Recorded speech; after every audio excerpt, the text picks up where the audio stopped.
Hi everyone, happy Sunday. So in case you didn't know, the service today is about nature and how we find God in nature.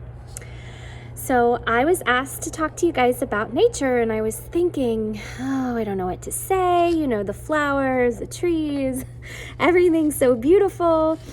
But then I sat quietly and I remembered moments from time with my grandma.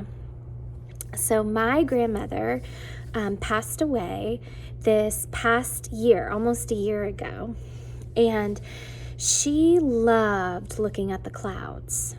So she would sit outside in her yard and she would just watch the clouds go by, and she would try to figure out, what they looked like or what colors were behind them and how beautiful they were.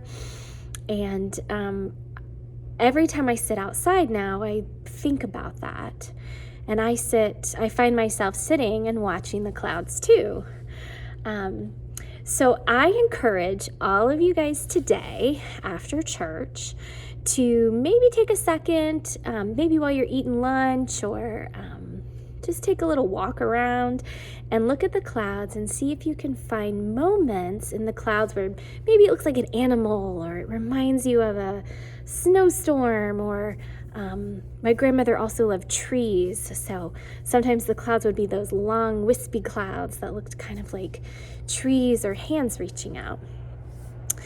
And a funny story is that I was thinking about this message the other day, and I was driving home from work, and Finley, who is my 3-year-old, was sitting in the back seat, and he just started laughing, and he was laughing so loud. And I turned down the music and I said, "What are you laughing at? What's so crazy?" And he said, "Look at the clouds." He said, "The clouds look like a rabbit, and it's a silly rabbit with a silly nose." And he went on to tell me about it, and I thought, there it is.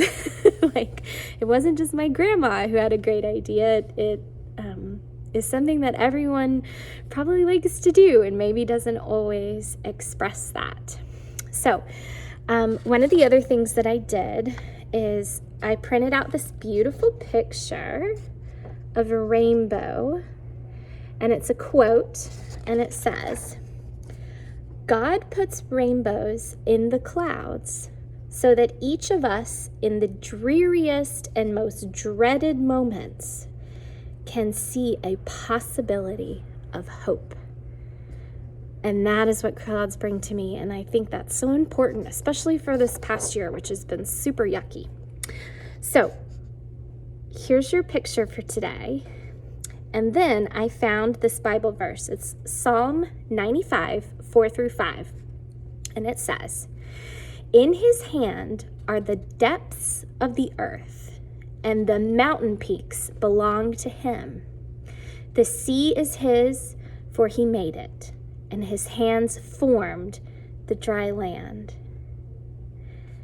And that made me picture God with his hands up in the sky, just like swirling the clouds around, making these pictures for all of us to enjoy. So go out today, take a look at the clouds, see what you can find, share with friends, and who knows, maybe you and another person down the road saw the same animal in the clouds. I wish you a wonderful day and a great Earth Day coming up. Bye.